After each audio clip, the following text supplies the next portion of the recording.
Well, welcome back, folks, to another edition of Better Fishing with Two Bald Biologists. Ben, how's it going? It's been going good. Oh, that's good. You busy? Not busy? I am busy. Yeah. Busy. Yeah. Currently, the wind's blowing on the coast. I've noticed that. It is windy. It's been windy for a hot minute down there. Yeah. I told y'all we started kindergarten. We started swim lessons in my life.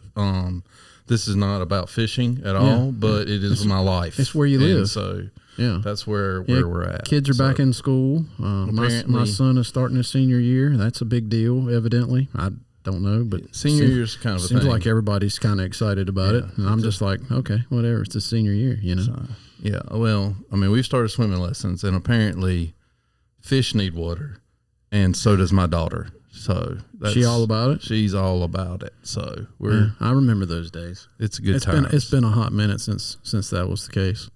But we appreciate you listening. Just a reminder, we've talked about this. Maybe we'll talk about it a little more. But we're going to have some passes to fishing expos in 2026. So there will be fishing expos kind of across the state. They kind of start. I guess the first one's in Raleigh right after the new year. Right. And specifically, we will be at the Raleigh and Fayetteville shows. Yeah. We'll be at some other ones. But yeah, the Raleigh and Fayetteville shows. Fayetteville will be, I think, late January, early February, somewhere in that range. I can't remember the exact dates right now, but we'll get those for you. But we're going to have passes to give away, and the way that you can kind of be entered into that is, just send us a picture of a fish and you, and to Two Bald Biologists at ncwildlife.gov. And we will enter you into a drawing, and we'll draw that out, and we'll get it for you. If you let me know which show you intend to go to, that might help too. Yeah, that's helpful. I'd hate to give you a free pass to something you're not going to. Yeah. And that would take an opportunity away from somebody else. You're going to Fayetteville and you live in Wanchese, or something like that. Might not work. So, anyway. But we might be able to give you something else. We got some good swag. So. Yeah, absolutely. So, send us your pictures. We'd love to have them.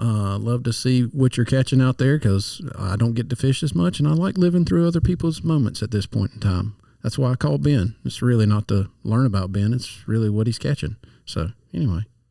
I get it. The secret's out. Why would anyone want this? You don't want to learn about this. It's kind of a mess.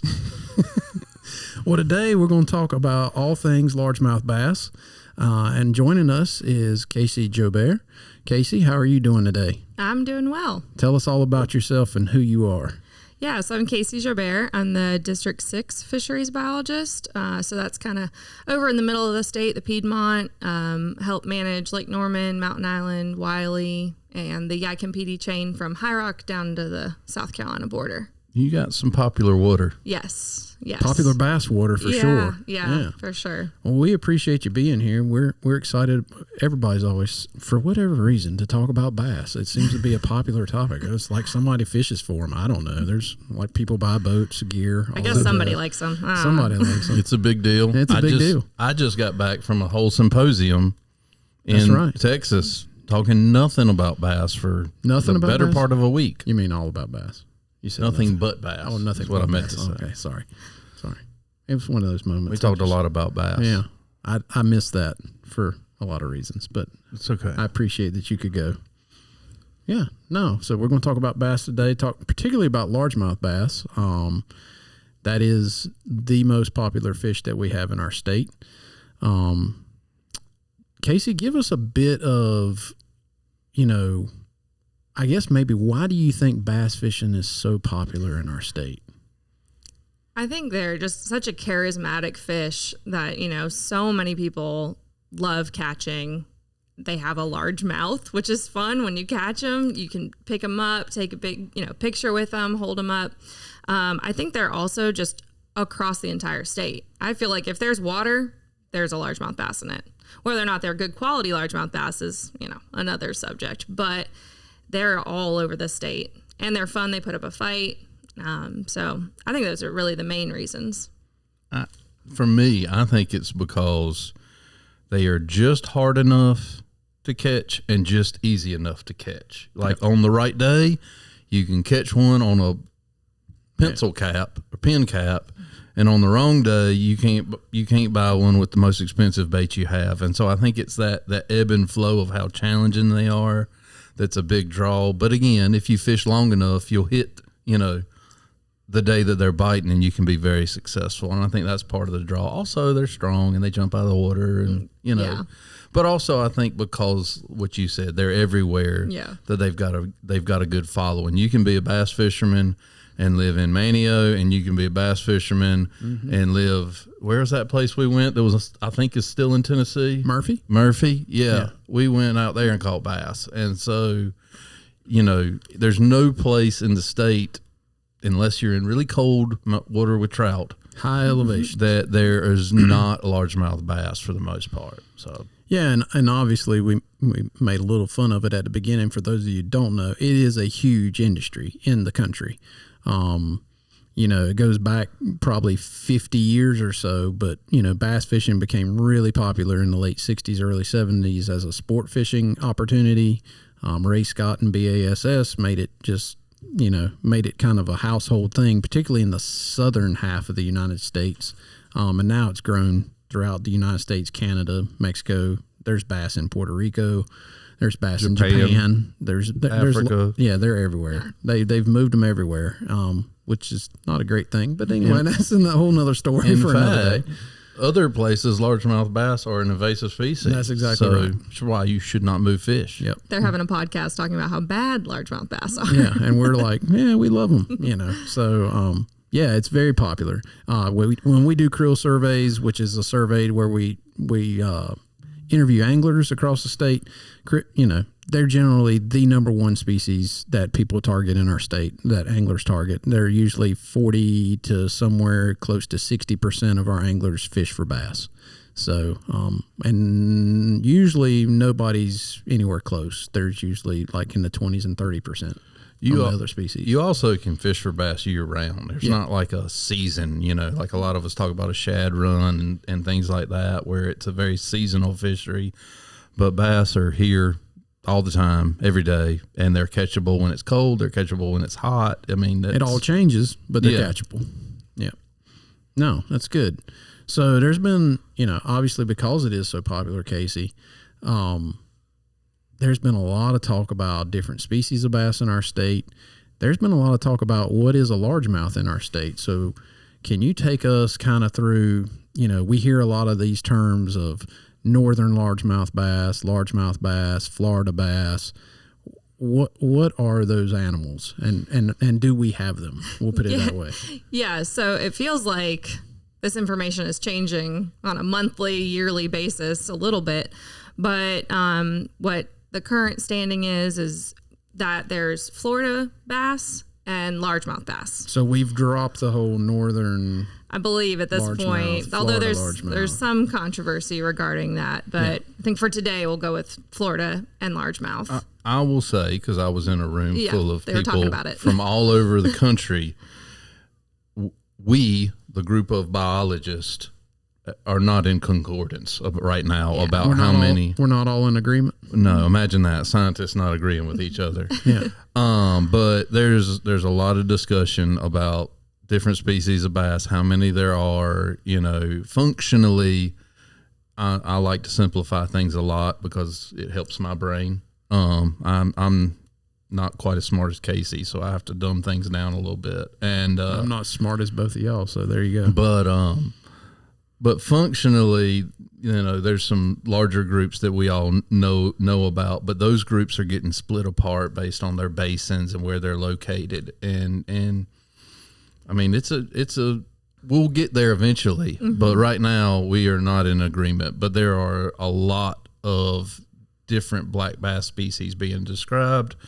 The Bertram's bass, which is native to North Carolina, was just officially described. We've been talking about it for years, but now it's a real thing now. And right? It used to, it's a real thing, and it used to be lumped in the group that was called red eye bass. But back to largemouth. So we have Florida, and we have largemouth. Is that where we are now? Largemouth, yeah. And there's Florida bass and largemouth bass. Okay, yeah. Gotcha. Yeah. And if you hold them beside each other, they look like a green fish that are all the same. So you wouldn't necessarily just by catching one go, oh, this is a Florida bass. Yeah. And if you're in North Carolina, it's extremely rare to get one that's 100% of either of those. So explain that to us. I mean, what does that mean? So essentially we have a bunch of bass out there that are mutts, that are some percentage Florida genes. That we would call largemouth as in we general. would just call it a largemouth. Yeah. But it has some percentage of Florida genes and some percentage of largemouth genes. And they're pretty much only 50-50, which we can talk about in a minute. But if we put them there. So a lot of the fish we have are, generations down the line, and now they're kind of this like 30-70, 60-40 of that mix of genes between those two species. So they're basically just largemouth mutts or bass mutts. Yeah. And generally over towards the coast, there's more Florida genes. Towards the Piedmont, it's like a mix. And yeah, I was going to say that. Yeah.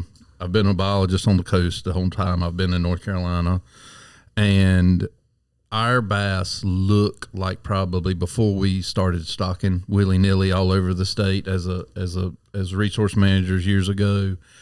Florida bass were probably not necessarily Florida bass. They were probably some sort of eastern seaboard bass, that kind of was in North Carolina originally. We do still have a few somewhat isolated populations that are 80 or 98, 97% Florida bass, which probably means that's what they were all along, So if you're a coastal guy and you call me and you say, Ben, I want to make sure we stock Florida bass, I would say we already got them. We're good to go. But everywhere else, they are kind of a mixture, it seems. So yeah, I mean, if you look at the maps of Florida bass, it's basically from the Florida Panhandle region, kind of north and east along southeastern Georgia, southeastern South Carolina, eastern North Carolina, and maybe that southeastern Virginia area is where they originally were. So if you can kind of think about that on a map, and then Florida made them famous. But if Florida made them famous, and they took the name. Yeah, if we'd have made them famous, we could have called them Carolina bass. Yeah. But people in Florida, whatever. It's just how it went. But anyway, so that's probably where they came from, and then largemouth bass were kind of throughout the country. Well, not throughout the country, but throughout that eastern half of the United States, particularly in the northern, probably mid to northern part of the country is kind of where they were. And then as resource managers, bass were popular. Bass got moved around, and then all this genetic mixing happened because we moved them around. And so that's what's happened in North Carolina is we had mutts. We probably had mutts anyway because we seem to be kind of on that dividing line. We're kind of where the northern, the largemouth bass are coming from the north and the Floridas are coming from the south. So we probably had that anyway, but we really have that now. You know? I think there would have been natural mixing even if humans did not exist with stocking trucks. Yeah. Exactly. So it's interesting because this is a huge debate amongst bass anglers. Florida's better in this situation. Northern, what we called northerns, but largemouth are better in this situation. If you didn't know, bass anglers are quite opinionated. Shock. Passionate and opinionated. I love all of you. I want to talk to every single one of you. So please call or write us. We would be glad to have discussions. And the bass anglers that know me know that. Know I want to talk to them. I will bust the door down to talk to you. But, a lot of times we get anglers, well, I want Floridas here. I want northerns there. And that's not necessarily the case needed in that situation. If you know the background genetics, which we've done quite a bit of work on, right, Casey? Yeah, we've done statewide genetic sampling to kind of get and that. And we're still doing that, right? Yeah, to kind of get that baseline of what is out there, so that if we do start stocking fish, which we have done in certain places, we know what we're putting on top of those individuals. Yeah, because, a lot of times we get that request from anglers, and it doesn't necessarily mean bass anglers. We get that request from other types of anglers too. We want you to stock this because we think it'll be beneficial. And when, we don't, years ago, we may have done that as an agency, just stocked fish to stock fish's sake, so to speak. But, now we try to make sure, one, we're doing no harm. Two, it would be beneficial, and a lot of times what we find is that particularly in the stocking bass world, stocking fish is really not that beneficial to bass. We've done a lot of bass stockings across the state. We've done a massive one in coastal plains after hurricanes, and we found don't waste the time and money in that. And I know that's going to be heartbreaking for Yeah. some folks to hear, because we have these hurricane associated fish kills, and you think, well, there's no fish left, we got to stock. And what we learned was that was right, except for the fact that the few fish that eke it out are adapted. They've been here for thousands of years. They're adapted to live in coastal environments with low water quality to begin with. They know what they're doing. They know what they're doing, and they do it better than we can do it at a hatchery. Yeah. And so even though it seems like a low abundance of fish, and because it is, the fish that are left do well. They do very well. It's like going to a buffet at 11 o'clock. You get all the food, you know. And no tray is empty. I'm just saying, I know some things about that. And so what we see is immediately after fish kill, and the best example I know is we stocked the Roanoke River after a fish kill that happened 8-9 years ago. We did not stock the noose. Right now, both rivers, one we stocked, one we didn't stock, they're both fantastic. Yeah, and I mean, fish over 10 pounds in both lakes right now, or both rivers right now. And so there's really not a measurable difference between those two places. And we've done tagging studies back. You go back to the ice storm in 2003. I cannot remember that storm. I remember living through it. Isabel, there was one of those ice storms that went through the Northeast. Mm-hmm. We did this massive, this is before both of your times, we did this massive tagging effort for largemouth and stocking them out in the coastal plain, particularly in the Albemarle Sound region. And I think we might have recaptured, it was almost a million fish maybe of different various sizes. And we tagged every one of them. I can remember because it was cold and my hands were frozen and snot was running. It was a lovely time. But in that, of all those hundreds of thousands of fish, we might have recaptured like one or two. I mean, total, like not percent, like total fish that were ours, and yet the population recovered. And so I said all that to say, it's not that you don't do stocking. Stocking is a tool. It's just not always the tool. And particularly with bass, it really can be where it's not the tool. Mm-hmm. And what we learned in the coast was if we go and we get, we do have, like, we want our catch rates to be a certain level. But if we go and we don't get any bass, then we probably need to stock, obviously. But if we go and we get, while our catch rates aren't as good as we hoped, if there's still bass there, then stocking bass on top of adult bass doesn't always, those few fish that survive will spawn and do way more than what we could do at a hatchery. And that's the take home message is those, I said it before, this is a Jurassic Park thing. Nature finds a way, and bass have been doing it in most of our coastal environments for a while. I get a lot of calls like from small community parks, and they're like, we need to stock fish. Our anglers are only catching, tiny bass or brim. We go out, I'm like, well, let's do a survey. Let's see what's actually out there before we agree to stock anything. We go out, and it's just chock full of bass. And I'm like, stocking more fish is not going to help the situation. Right. Might need to thin the herd at that point. Yeah. Stocking is a tool, and it has to be applied in the right place. Or not applied. Yeah, or not applied in the right place. You're absolutely right. And I think it's important that we as the managers explain to our anglers, okay, this is what we're seeing, and this is why stocking would work or why it doesn't. Because I do think that there's a lot of folks that think, well, stocking will solve all my problems, and that's not always the case. Yeah.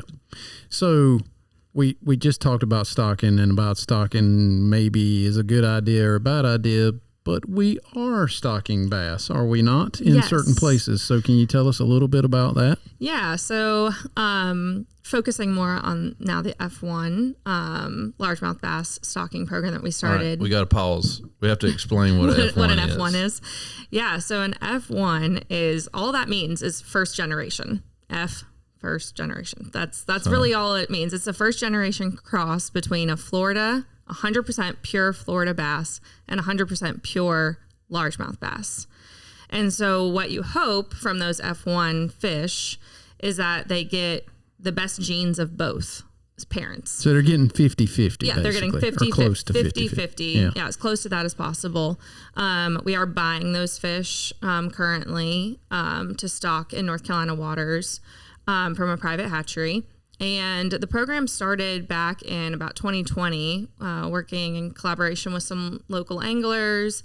There was kind of this, these new tiger bass, these F1 bass that came out, got popular. And so the program actually started at Lake Norman specifically. Lake Norman is a beast of its own, which we can go into, but that's a whole nother podcast. Yeah.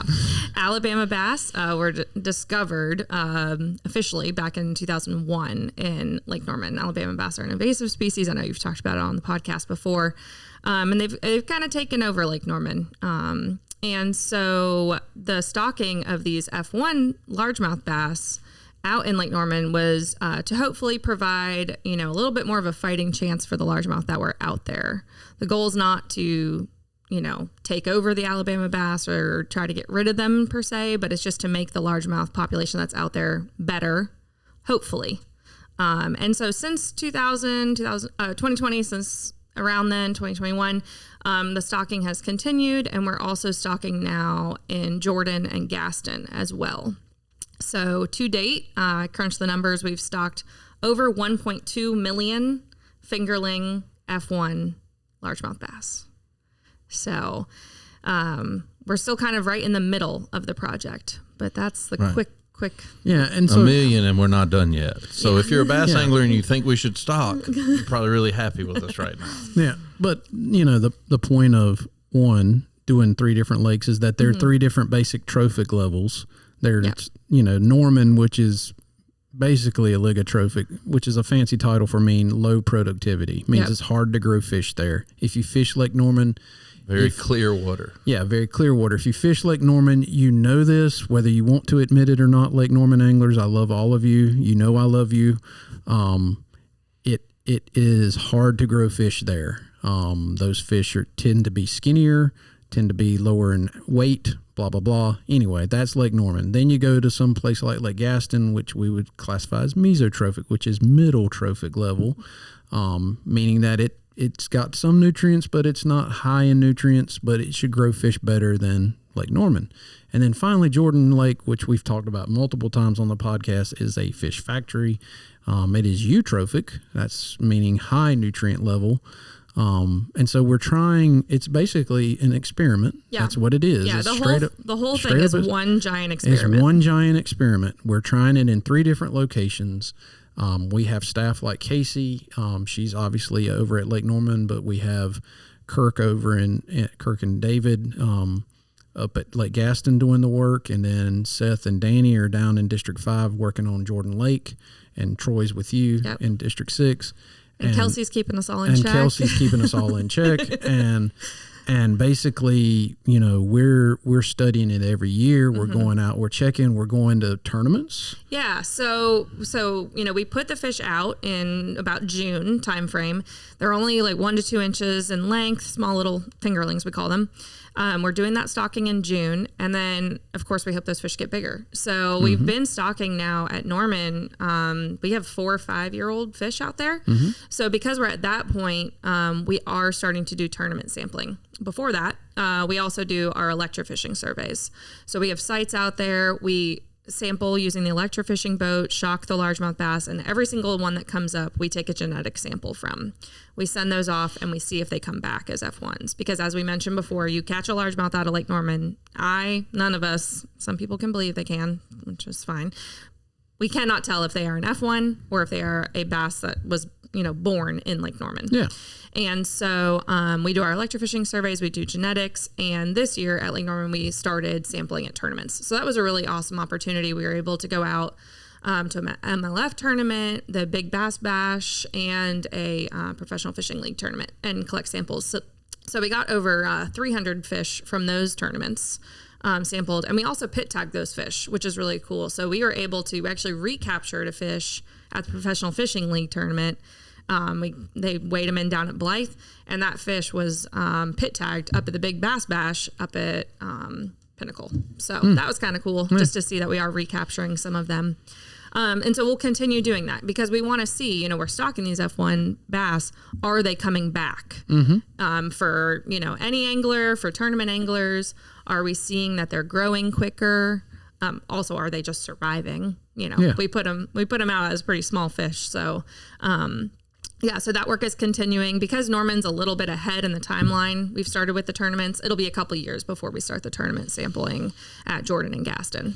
Yeah. I would think, I think the take home is talking about this F1 project for everybody is one, we have a web page that's dedicated to that we update from time to time. So you can go to ncwildlife.gov and look up F1 largemouth bass project and Casey's image will come up of her stocking unless the image has changed of stocking F1s. We have biologists, as she mentioned, that are constantly, figuring out if it's working, if it's not working. We pretty much set in our mind that this was about a 10-year period of time, that we were going to study it over 10 years. This is not a cheap endeavor, so I'll say that. And we would have to convert things in our own hatcheries to make this happen, which would cost money as well. And if it works, it's a tool that we can utilize in other places or maybe at the places that we already are. This wouldn't be a statewide type of thing. This would be somewhere where we're trying to supplement an issue or we think it'd be a really great idea. And so we'll just see. We'll see if this tool works. The jury's out. They're trying it in other states as well in different ways. I would say in some states they're doing it a little better than others. It just depends. But for us, because it's a tool, we really need to evaluate. We try to evaluate everything that we stock. Because we want to make sure that we're utilizing the resources of the state appropriately. And make sure that we're not wasting money and wasting biologists' time and giving a false sense of hope to the anglers. Like a lot of times I think people think, okay, that's stocked fish. I mean, we get this, we literally stocked fish in 2020 and by fall of 2020, we had people saying that 3-pound fish were F1s, because it gives them that kind of false sense of hope. And that's not accurate because them things went in at an inch or two. They don't grow that fast, folks. I mean, they might grow fast, but they don't grow to 3 pounds in the first 6 months. And so, I would tell you if you're interested, talk to people like Casey, get educated, visit our website, learn what the project's actually all about because there's a lot of false information that swirls on the social medias and all that when it comes to this project or it comes to bass in general. And it's not that anglers don't know. That's not my point. My point is talk to the people that are actually doing the work. They got no reason to tell you anything but what they know. And they'll give you all the information that we have thus far, and we're still learning. So we don't know yet. There's a lot of, if you look up bass fishing right now, F1s are hot. It's a hot It's topic. a big trend, and there has been some states that have had a few projects that have kind of maybe had some limited success. And the theory behind it is because they are a hybrid that maybe you get slightly better growth rates. Hybrid vigor. Hybrid vigor is the Terminology. fish nerd term for it. But really, some of the benefits have been short-lived. Some of them haven't been able to be recreated. And so the thing that I like about this project is by the time we're done with it, we will be able to say, this is an idea that works or this is an idea that did not work. And so I think from that standpoint, not only North Carolina, but really there's lessons to be learned across the entire Southeast with this project that I think will be helpful because there's a lot of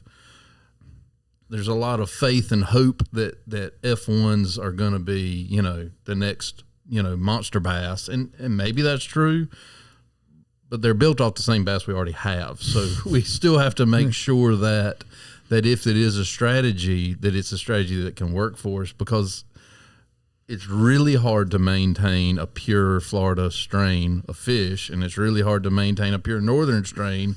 And then you have to harvest them, you have to put them together. So hatchery logistics are intense with this. And so it has to work for it to be worth our while. And I think the anglers have asked for it. And so we've done it. We're doing it, but we're doing it in a way that should be testable, hopefully repeatable in the future. And so I think that's the big benefit of what we're doing compared to some of the other studies is I think at the end of this, we will be able to say F1 stockings, thumbs up, thumbs down, and we'll see. Yeah. So.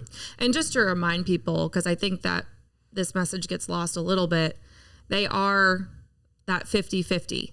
So they go out there, they make more babies, but they're not making more F1s. An F1 cannot spawn and make more F1s. So they'll be F2s at that point. Yes, they will be F2s and then F3s, F4s. And you lose that hybrid vigor. And then they suddenly become mutts again.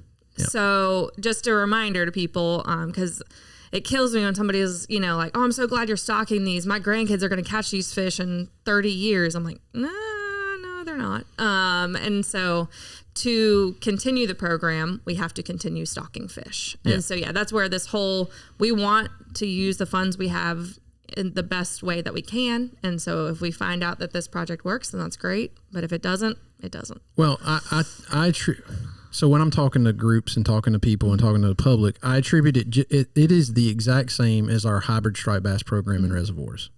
If we don't stock hybrid striped bass, they don't exist. They go bye-bye. And the same thing, it's not that you won't go out to a lake and catch a largemouth, but if we don't stock F1s, they won't exist. As soon as their lifespan is over, they're gone out of the population. They don't exist anymore. Even though largemouth will still be there and their progeny, their babies will still be there, but their babies will not be, as she mentioned, their babies will not be F1s and they will lose that hybrid vigor. So it's the same as us stocking, fingerling, hybrid striped bass in a reservoir. It's the same thing. It is a tool.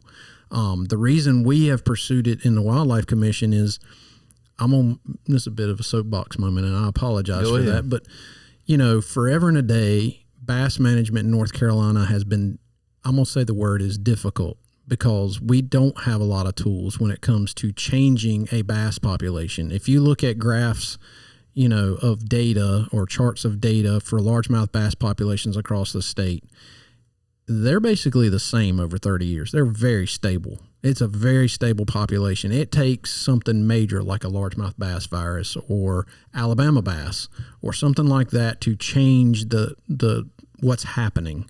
And so anglers for a long time are like, I want you to do this or I want you to do that, to a bass population. It's like, that's not going to work. And they're like, well, you're not doing anything for us. And that's not true either. But we've already talked about bass are everywhere. Bass reproduce on their own. There's generally quite a bit of habitat for bass. Bass can kind of get in just about any kind of habitat. I mean, for the most part, there's some things, and I'll talk about that in a minute.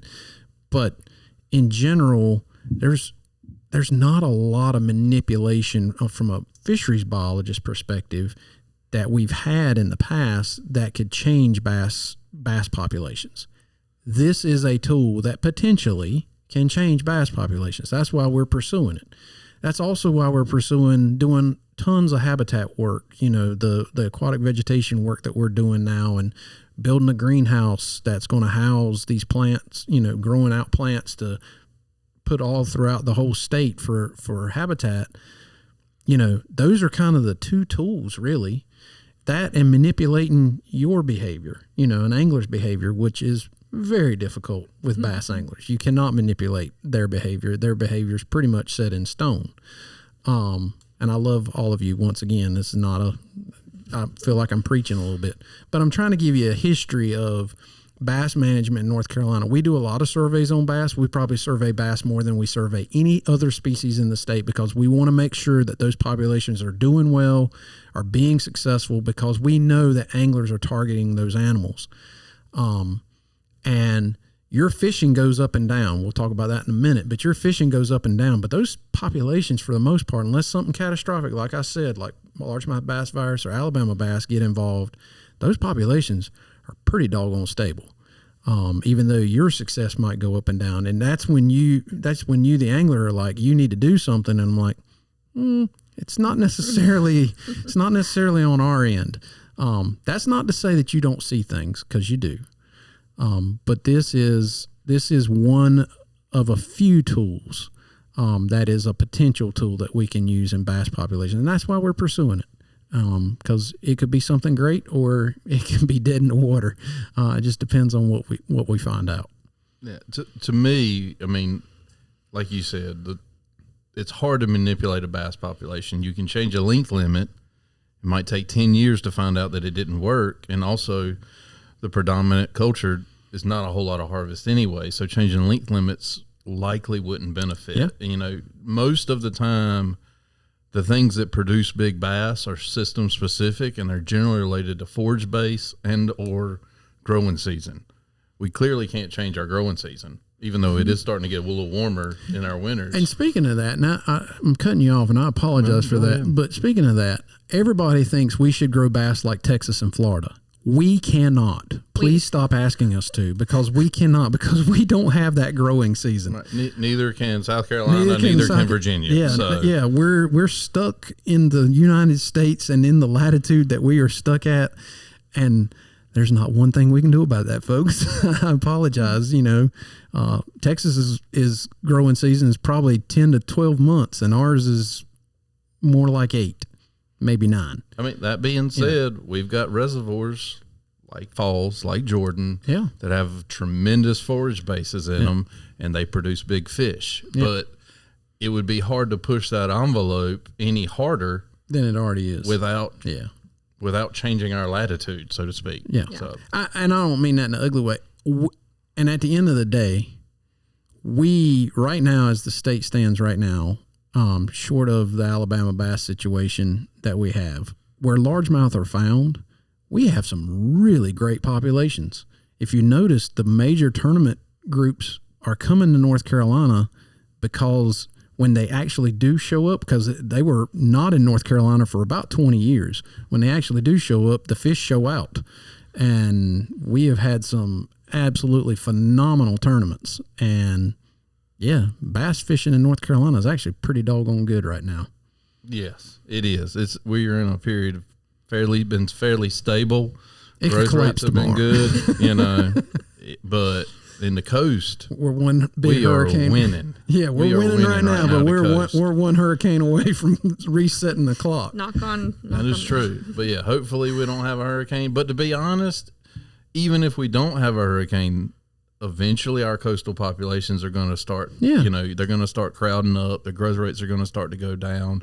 In fact, the hurricane that we had is probably why things are so good now. Exactly. I mean, I'm not wishing for a hurricane for obvious reasons, but, you know, but there is some good that came out of it. And right now we're riding a pretty strong bass wave as a result. Yeah. So the hurricanes can definitely reset your population. That's right. Yeah, that's right.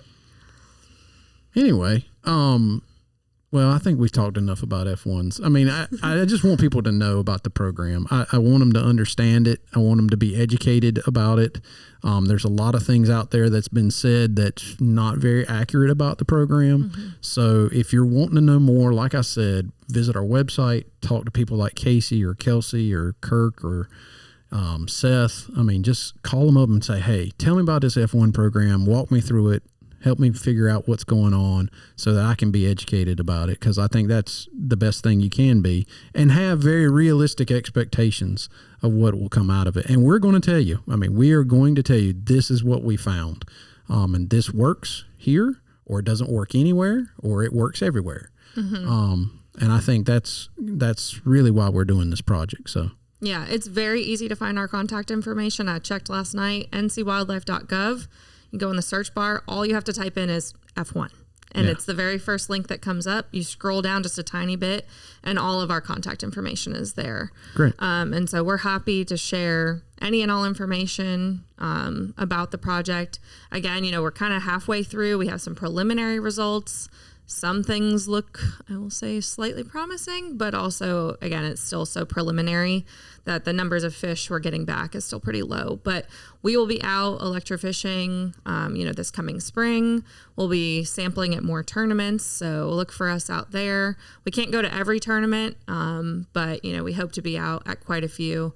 For Norman, we're up to about 1,000 genetic samples we've submitted. And that number is just going to grow throughout the next few years. Yeah, and I would say if you're a tournament organizer and you're interested in having one of our biologists, it doesn't even have to be about F1s. If you're interested in our biologists coming out to your tournament, talking to the group or just participating in it, or to get F1 samples if it's at Gaston, Jordan, or Norman, contact these folks. They're more than willing. If they can work it out in their schedule, they're all for it. They're all for coming out and having that conversation and meeting with you and talking about what's going on the lake, for sure. Yeah, absolutely. We are trying to target tournaments that have a decent number of boats, just because we are only taking samples from largemouth. And so at some of the tournaments, like on Lake Norman that we've worked, anyone that's been out there, when you bring in a 5-bag limit, you maybe get, a largemouth. Yeah. So when you do the math, we have to kind of be able to get enough samples. But we're definitely appreciative to all the anglers that have already helped out. So in the short time left that we have left, let's talk a little bit about just bass fishing in North Carolina, where we are, where we're going. What do you think the future looks like? How great it is, how not great it is. You're the fisherman in the group. Well, I already told you, the coast is killing it right now. Tag along. Bass populations at the coast are great. Just to tag off of one thing that Casey said earlier. I jumped too soon. I'm sorry. No, it's is related to this. Bass fishing is growing faster than anyone would believe, and I didn't think it could get any bigger. Yeah. Social media has made it just explode. And because of that, we are seeing one of Casey's bullet points was tournaments and increased pressure. As evidence, you tagged, I don't know how many fish. From the tournaments, right? We sampled over 300. So largemouth. So you tagged 300 at three tournaments. At 3 tournaments, and one of them showed up again in another tournament. Yeah, in the same year. Mm-hmm. So to me, that's one example. It's kind of back of an envelope. It's anecdotal at best, I will say. But there's been other work that shows that tournament pressure in these heavily fished areas can be significant and can have significant ramifications on bass populations, even though they're catch and release tournaments. And so I think that's just a thing that we need to be aware of as fishermen. Is the thing we need to be aware of as resource managers, that there's a lot of people fishing out there, and even though it's catch and release, it's having an impact on populations. Yeah, if you were to ask me just cold, not even thinking about podcasts, like where are we with bass fishing in North Carolina, I would just take it more maybe at a bigger scale. Where are we at bass fishing in the country? There's a lot of things that have changed over the past literally 5 years in bass fishing. There's a lot of things that are very similar. But social media is one of them, where everybody and their brother's got a social media page that's bass fishing, talks about bass fishing, shows you YouTube videos, whatever. And all those things are great. I'm not knocking those things, but it's made it more popular. Sure. In the state of North Carolina, we have an influx of humans moving to North Carolina. I've closed the gate, folks, at the border. I don't know why they keep coming, but they do.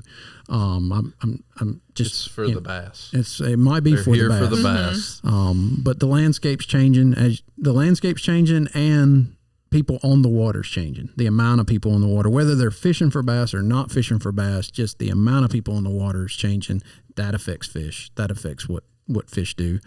And then, technology has advanced. Forward-facing sonars come upon the scene. If you've watched some of these tournaments online, you watch BASS or MLF or the National Bass Fishing, I can't think of National something, Bass Fishing League, NBFL maybe, I can't remember. Anyway, if you watch those guys online, a lot of them are utilizing forward-facing sonar. A lot of people that aren't in those tournaments are utilizing forward-facing sonar, which is a device that literally you can see the fish take the bait as you're fishing, and you can target them they're easily more just more targetable. Doesn't mean the fish is going to bite it, but they're more targetable. You can see the fish you're not catching now. Yes, exactly. But yes, Ben and I know all about that. So, I have seen fish I didn't catch on mine for sure. why are they not biting? And so the landscape's changing, and that's added pressure. That changes fish behavior. It may or may not change the population. It can, but it definitely changes fish behavior. One of the biggest complaints we've gotten at, like, say, a Harris Lake, for example, fishing at Harris Lake has changed pretty significantly in the loss of hydrilla. So there was a loss in habitat, but then there's been a massive increase in people in the triangle living here, and there's wake boats out there and ski boats out there and fishing boats out there. And, and then when we look at the numbers of the population, they don't change all that much. Like, the population hasn't really changed, but it's the fish population. Yeah, the bass the bass population hasn't changed all that much. And so when we have these conversations with anglers, it's like, the population is about the same as it was 3 or 4, 5, 6, 7, 8, 9 years ago. Just your success has gone down, and that is something that's very real. And anglers, I'm one of them, and I will attest, anglers, I can be guilty of it too, and I'm a fish biologist, but anglers, when they don't have success, that their go-to is there's something wrong with the population. And there's not necessarily something wrong with the biology in the population. It's something wrong with your success in catching. Something is interfering with that, and it's different than it used to be. And I think that's one of the big things us as anglers need to think about, particularly in the bass world. There's a lot of baits being thrown at bass in the Piedmont. There's maybe not as much in the coastal plain, but there's going to be. Yeah. We keep talking about it. The more we talk about it, the more popular it becomes. And people like BASS, MLF came first. BASS came the year after. BASS is coming next year. They're coming right back because, a man sat on the Pasquotank River and caught 130, almost, what was it? No, right at 120 pounds of bass. It was the largest margin of victory ever. Andy caught his PB during the tournament. Yeah. If I caught my PB during a tournament, you wouldn't be able to talk to me. My head would get so big, the 5 hairs I have left would just sink right into my skull. He was maybe a couple of ounces shy on the last day of catching 30 pounds of 5 fish, catching 30 pounds 4 days in a row. It was impressive. Yeah, he was a few pounds. And he literally fished in maybe a half a mile of the Pasquotank River the whole time. He did not go far. And that's just one little spot in that whole massive area. That tells you how good bass is, particularly in the Northeast and in just the coastal plain in general right now. But you're talking about an area that's in good shape, the population's strong, yep, and the effort right now is a little lower. Is still relatively minimal compared to a Lake Norman, or a Falls or a Harris or something. You go to Lake Norman. I've worked it many, many years. Casey has too. You go to Lake Norman, there's a bass tournament every day of some variety and some size. There's some that are scheduled weekly, like they're the same tournament, like Tuesday night, the Tuesday day seniors and the Tuesday night tournament. There's 2 on Tuesday that are scheduled every Tuesday. Yeah. Not to mention all the weekend tournaments that happen. So I just say, to anglers, have a conversation with your biologist, talk about the population. If you see problems happening, we want to hear. Yep. It may not be the population. It may be some human activity is affecting what's going on with your success. And we're always willing to listen. We're always wanting to hear from you. It's how conversations start. It's how we learn. We learn things. We have learned things from anglers. There's no doubt about it. They see things before we do. They're very, very helpful. Yeah, and right now we're out on these F1 lakes annually sampling. But if you have concerns about any other lakes, for the most part, the ones that I sample are on a kind of a 3-year rotation. But if we get enough concerns from anglers, we can certainly bump that up and, do things more frequently. Yeah. And I I would say that it's important to talk to your biologist. Don't wait till there's a problem. Like, start talking about bass fishing and what you're seeing now. Reach out to Corey and I. You can email us at tuballbiologist@ncwildlife.org. We'll put you in or .gov. Sorry, now it's your turn. It's my turn. Yeah. Corey messed it up on the last one. Yeah, .gov. We'll put you in touch with your local biologist. Might be Casey. It might be somebody else. They're all very talented and they're all very knowledgeable about what's going on. But they have a different perspective of you, and you may be able to shed light on things they're seeing, and they may be able to shed light on things that you're seeing. And so together, maybe we can get a full picture of what's going on. That's right. And we're constantly learning. I mean, things change. We're constantly learning. We like sharing information with you guys. Sometimes we do great at that. Sometimes we don't. But we do like spreading that information so that you're knowledgeable about what's going on. The last thing we want to have happen, and it happens all the time, it's just human nature, is that misinformation gets shared. Because then we have to backtrack and figure out how to fix that, so to speak. But, in general, I would tell you almost every one of our biologists, in fact, I would say all of them, want to talk with you, want to have those conversations, want to spend that time. So just get in contact with them. Absolutely. So, shall we move on to questions? Is it about that time? Question time? Oh, yeah. We're there. Yeah, wow. Question time. It's quick. The last thing I'll say while you're looking up questions, we didn't talk about things like invasive fish, other things that are facing the potential things that are facing bass populations. We've talked here on the podcast quite a bit about Alabama bass. They're still marching across the state, folks. Please stop moving fish. If you're moving them, please don't. It is a blue light special. It is a blue light special, and it is not going to be what you think it's going to be when it gets there.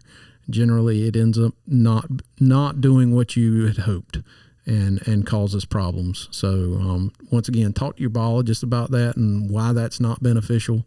And yes, it is a blue light special, which I think came out in the month of September, maybe. Mm-hmm. Yeah. Just came out in September. So, anyway, appreciate it.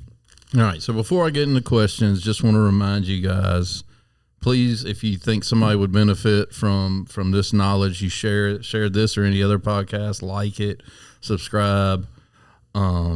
You guys have been really good in terms of sending us questions, letting us know what you're interested in, what you're passionate about, where you're having problems with your fishing, and who you can talk to in your local area about fishing, getting information. And I would encourage you guys to keep doing that, because it's a great way for us to get to know you, for y'all to get to know us, and for us to help get information out that's specific to your needs. Our first guy, Mr. Richards, he's asked about, is there anywhere that he can eat bass or bluegill without the worry of consumption advisories? Casey, you want that one? Sure.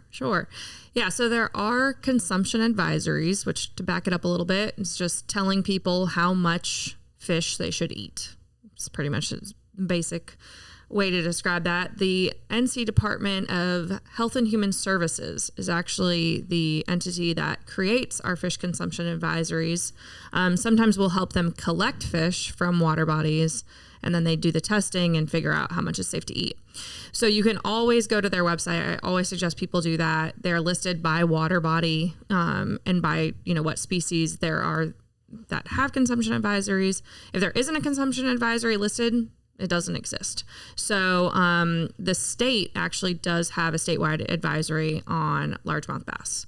So there's nowhere. And that's nowhere. And that's for mercury. Yes. That's for mercury. Yes. Largemouth bass bioaccumulate mercury better than probably any other species in the state. And so there is a consumption advisory on those. Bluegill does not have a statewide consumption advisory. No, they do not. But there could be a specific consumption advisory for your area. So that's why you should always check if you have that concern. Yeah, you can always check the specific water body you're going to be on.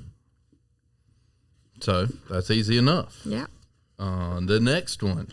This is a good question, because the best example I know of how people reach out, and we've got them in touch with our local biologist, and our local biologists have gone well out of their way to try to help this person. So Mr. Borton was in Strouds Creek near the Eno River. Know it well. Know it well. He saw some small schools of fish swimming around, and he didn't know what they were, but he was looking for resources as to where he could find out more. And so I put him in touch with Seth and Danny, his local biologists, and for no more information than Mr. Borton gave them, they went way out of their way to try to help him. So, I mean, I saw a school of fish. What is it? I mean, normally we need a few more details. But the guys really came out. They said, you know, there's a North Carolina Fishes of ID book. There's NC Fishes. Danny, who has a pretty strong non-game background. He's a great sport fish guy now. Hopefully he's on our side. There's no sides here. We're all fish biologists. But sport fish are cool. I'm just saying. They're all cool. But sport fish are really cool. Danny came out and he said, well, it could be, you know, a white shiner, a pine wood shiner, a spot tail shiner, a satin fin shiner. So these guys went way out of their way, you know, to provide resources and say, okay, well, it was likely one of these, but without seeing it, you'll have to look up the picture and see if it matches up. If he'd have said they're all swimming around with red heads, they'd have known what to tell them because pine woods. Right. But you know, the other ones are a little harder to tell. Sure. So, and that's during spawning season. So Yeah, that NC Fishes website is amazing. Even if you don't have a question right now about a fish ID, go to it. You can see some great pictures. How beautiful they are, how colored up they get. Yeah. I mean, our fishes are particularly, I will say, well, all over the whole state. I mean, there's a lot of fish that people never see because they don't catch them. We've got over 200 plus species of fish in our state, and just like the amazing colors and designs and all that are just really, really neat to see. So that's a great place to go look at them. Well, to me, it was, I mean, this is what we're talking about is, you know, I don't know everything. Y'all know this already. Corey doesn't know everything. We all know that already. I know very little at this point. But we put Mr. Borton in touch with his local biologist, and they had a wealth of information. That's right. I mean, my answer would have been like, I don't know. Maybe it was some shad, you know. And you would have been, and I would have been wrong. Maybe I close. still could have been right, but you could have been not. right. But probably not. You know. No. But these guys really stepped up to the plate and gave them the best information, best theories they could, and so that's what we're trying to do. Is, you know, send us your questions, and we'll go out of our way to try to get you the best answer. Take pictures if you can, clear pictures, not the fuzzy ones. In a former life, so we don't have to cast aspersions at our constituents, but in a former life, I had someone draw me a picture of a fish. Unless you are like an artiste, well trained in drawing fish specifically, that may not be as helpful as you think. So that's all I'm going to say. So, but that's awesome. Every piece of information you get helps. I mean, it was more helpful than a blank piece of paper, slightly. I didn't know it was a fish. I have people now that will send me videos of the fish. Yeah. It works. All of that's helpful. Yeah. The next question, this is eventually going to be, I hope to do a whole podcast on this, but we have Mr. Willis. He's been taking his grandson fishing. He's had some success. He's even, you know, started out with bait, and then he graduated, even caught a 2-pound bass in the pond near their house. He asked several questions about kids fishing. I think I'm going to save them for when we do a podcast about it. But one of his questions was, is it too soon to do like an excursion trip, like take them to the coast to fish or take them to the mountains and trout fish? And how old was the grandson? The grandson is ask mama. 6 to 7. 6 to 7 years old. What do you think? Bring a lot of snacks. Okay. I have a 5-year-old who has been in my boat since she couldn't even lift her head up because it was COVID, and you know we didn't have anything else to do. Snacks are one is no. There's never too soon. There's never anything the only thing that limits you is your knowledge of that child and whether or not you think you can do it. If you think you can do it, go do it. Your patience. Yeah, you have to be very patient. This is the man who, as he just mentioned, has taken his daughter from the time she was still in a car seat, a carrier car, like the baby car seat. So I've seen him in a deer stand with his daughter in that car seat. So he is. I have changed diapers in a deer stand. Yep. I've changed diapers in a turkey blind. I've Yep. changed diapers in a boat. If there's anything he's passionate about, it's about, one, spending time with his daughter, but also making sure that she gets those opportunities. And he started her young, very, very young. And some may even say that I started my daughter too young. And if that's your opinion, that's cool. It's wrong. For my daughter, she could do it, and so it worked out. Now I will say that sometimes, and this is the risk you run if you go on an excursion type trip, because especially the younger your kids are, if it's time to go, It's time to go. it is time to go. And so you have to be willing to abandon ship. Yeah.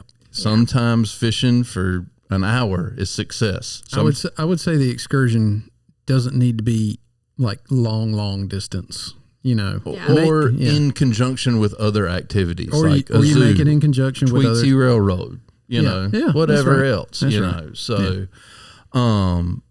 but yeah, you can do whatever. I mean, you have to know your child and know what they're willing to do and know kind of where their time frame is. I mean, it's not about fishing, but we sat in a deer stand one morning for about 20 minutes, and I said, "Is it time to go ride around on the four-wheeler?"